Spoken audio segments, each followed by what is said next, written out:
महान लोगों में गिने जाने वाले डॉक्टर रणवीर शास्त्री जी से वो भी आए और मंच पर अपना स्थान ग्रहण करें।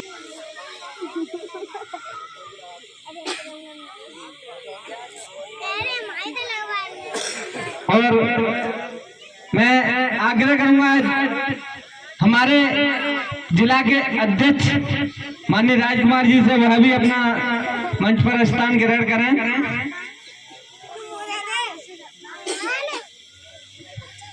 देखिए आज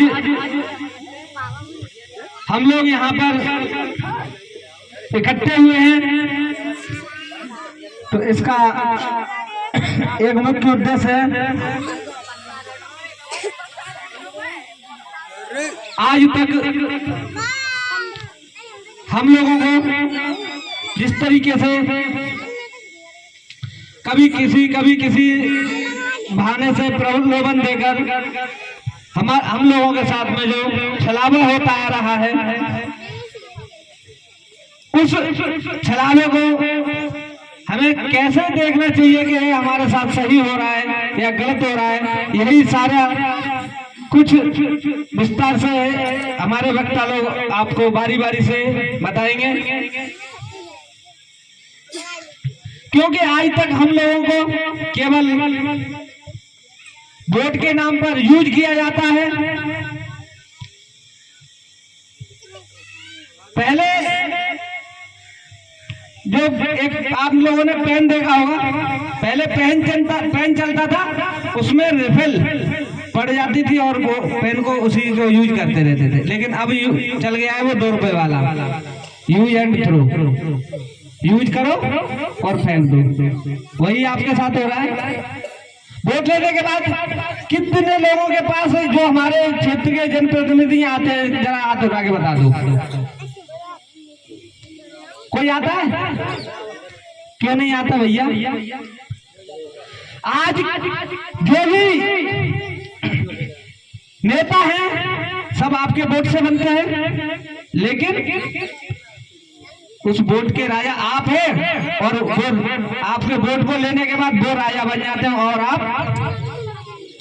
तो हमें अपना मत कहाँ करना है, कैसे करना है, हमें अपने विवेक से सोचना होगा। हमारा मत सही जा रहा है या गलत जा रहा है।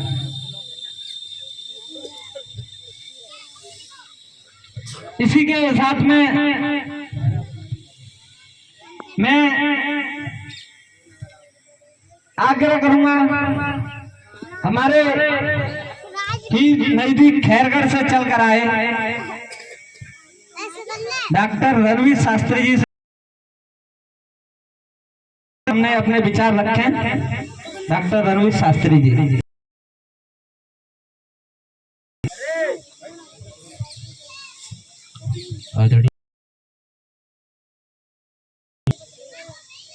अब हम समस्त ग्रामवासी आसपास से आए हुए हमारे सभी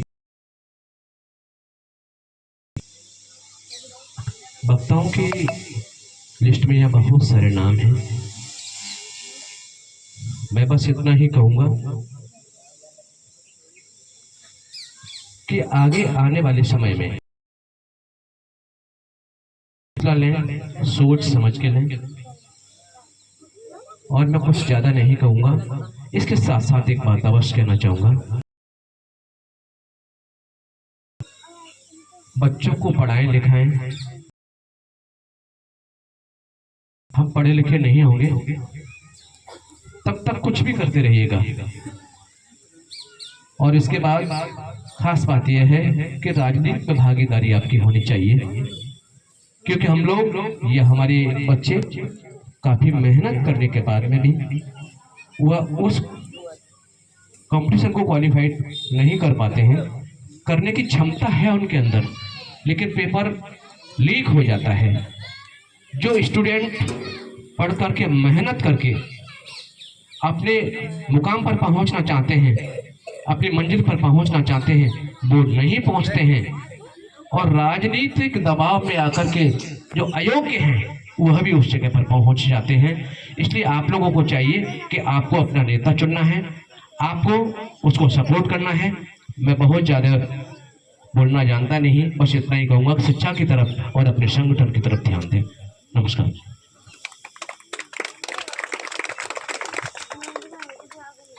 बहुत अच्छे विचार दिए हैं माननीय डॉक्टर साहब ने।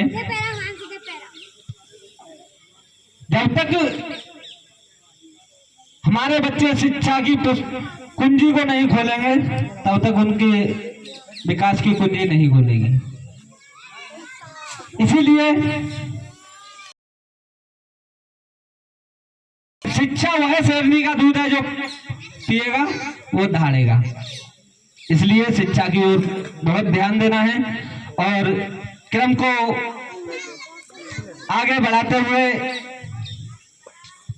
वक्ताओं के रूप में मैं आमंत्रित करूंगा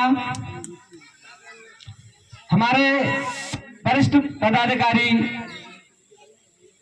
श्रीमान अनिल राठौर जी से। वह आए और अपने विचार रखें।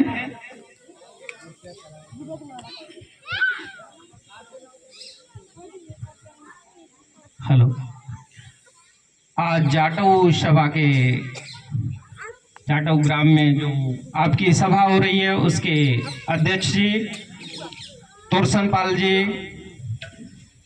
हमारे राष्ट्रीय अध्यक्ष हरिओम कुशवाहा जी, हमारे प्रदेश अध्यक्ष मुकेश मौर्य जी और चौहान साहब जी, गिरीश चंद कुशवाहा जी, डॉक्टर रणवीर शास्त्री जी, इन सब का आभार है कि आपने अपना अमूल्य समय दिया।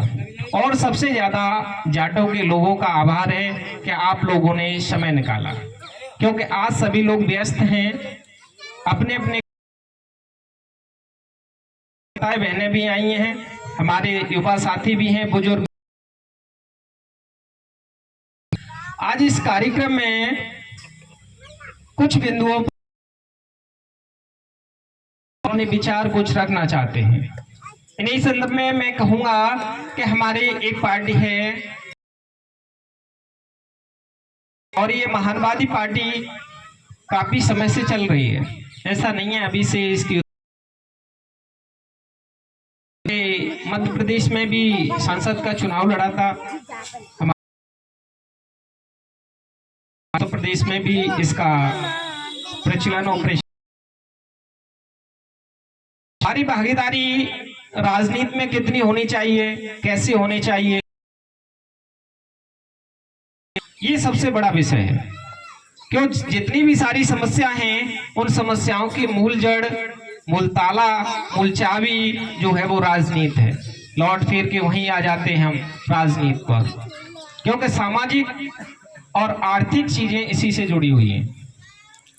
आर्थिक चीजों का मतलब क्या है कि जो हमारे संसाधन वो केंद्रीकरण होता जा रहा है। अब केंद्रीकरण का कि कुछ तुच्छ लोगों के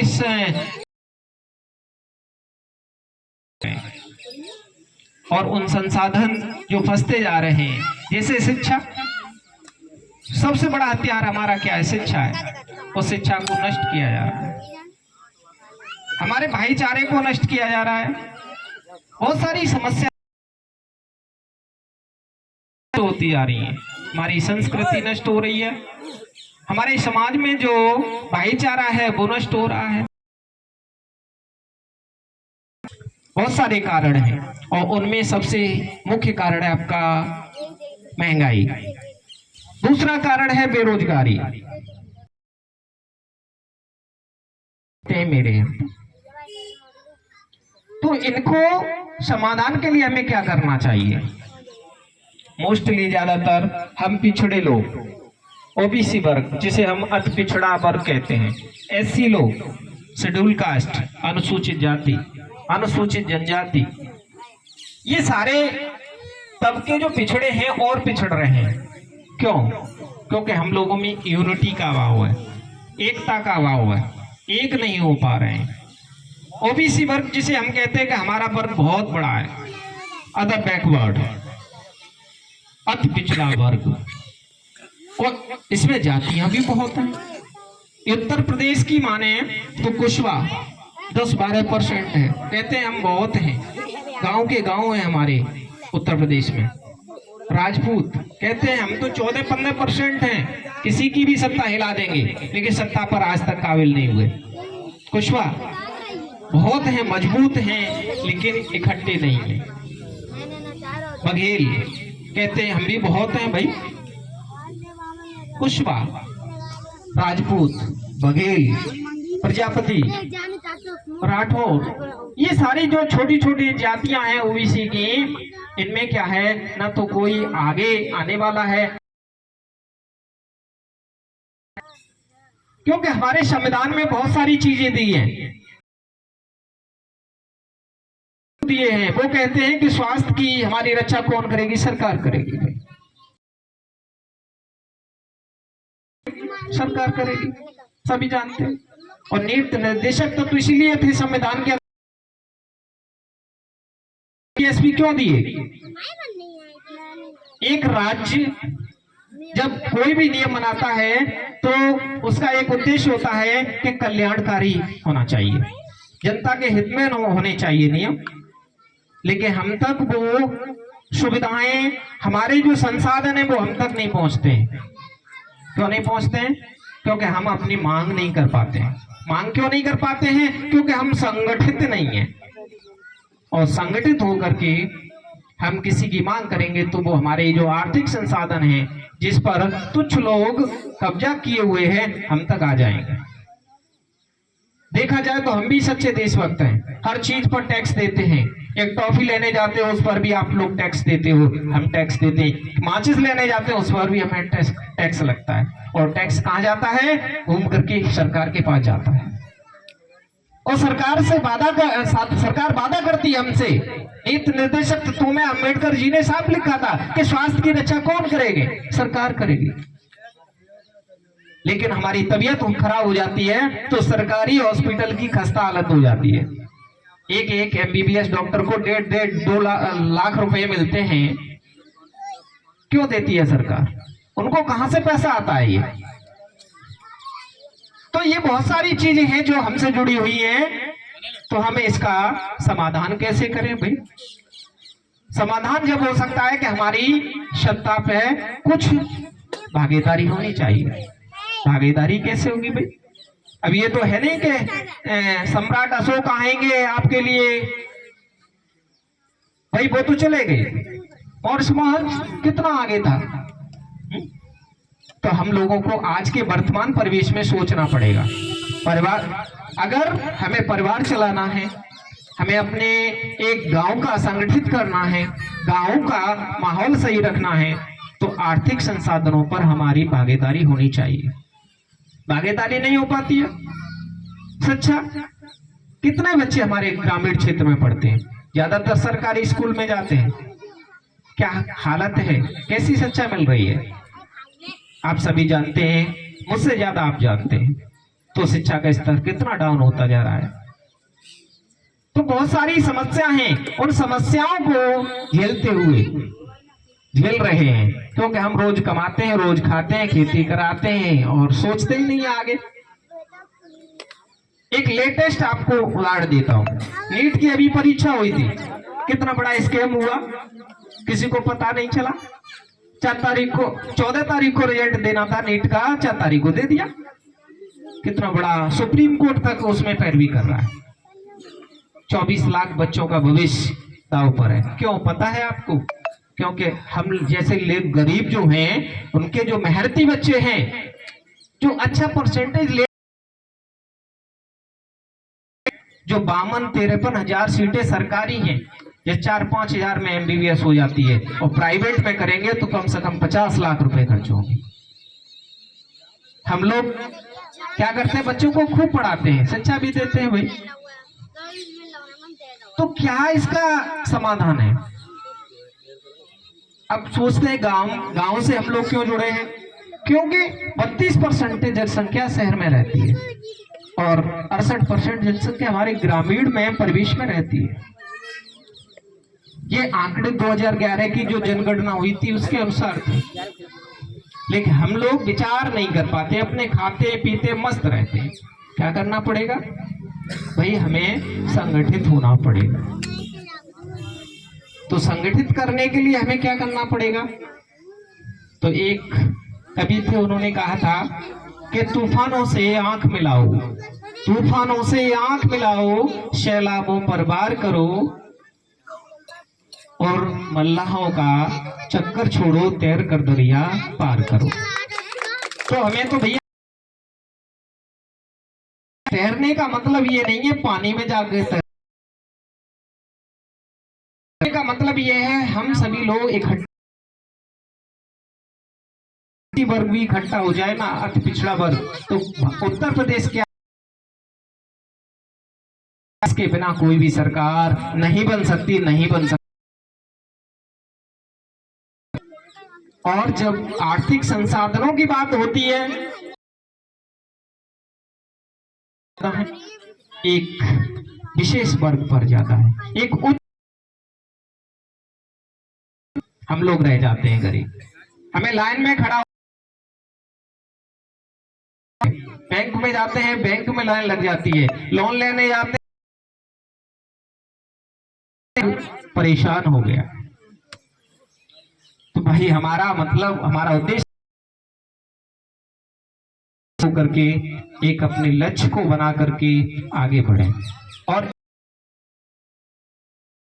एम सिंह कुशवाहा जी से कि उन्होंने इस लक्ष्य को आगे बढ़ाने के लिए एक मिशन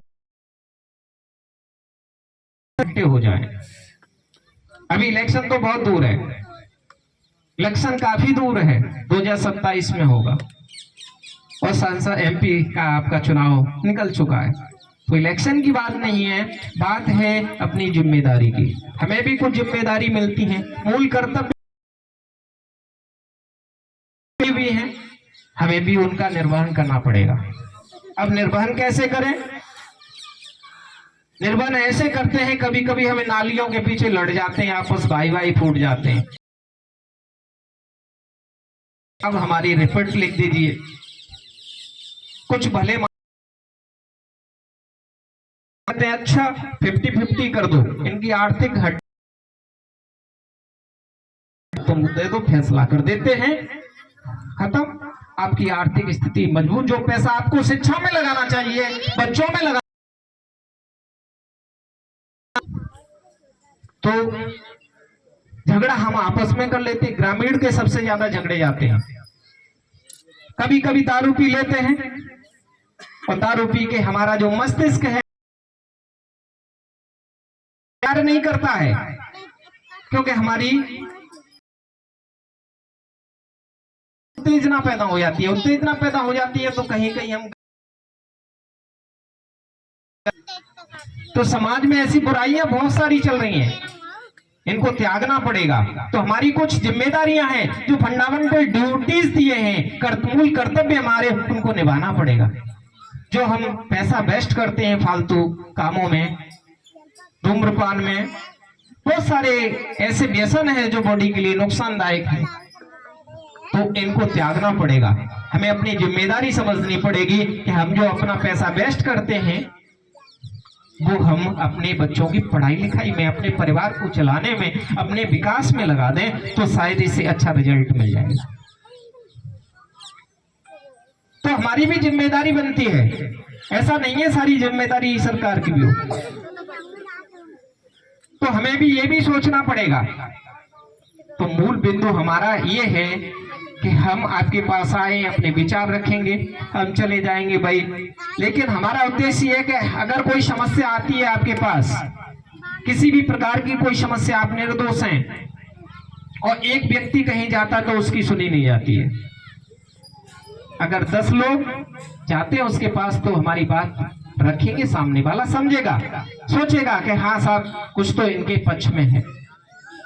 शासन भी सुनेगा, प्रशासन भी सुनेगा, ऐसा नहीं है कोई ना सुने, हमारे लिए बैठे हुए हैं।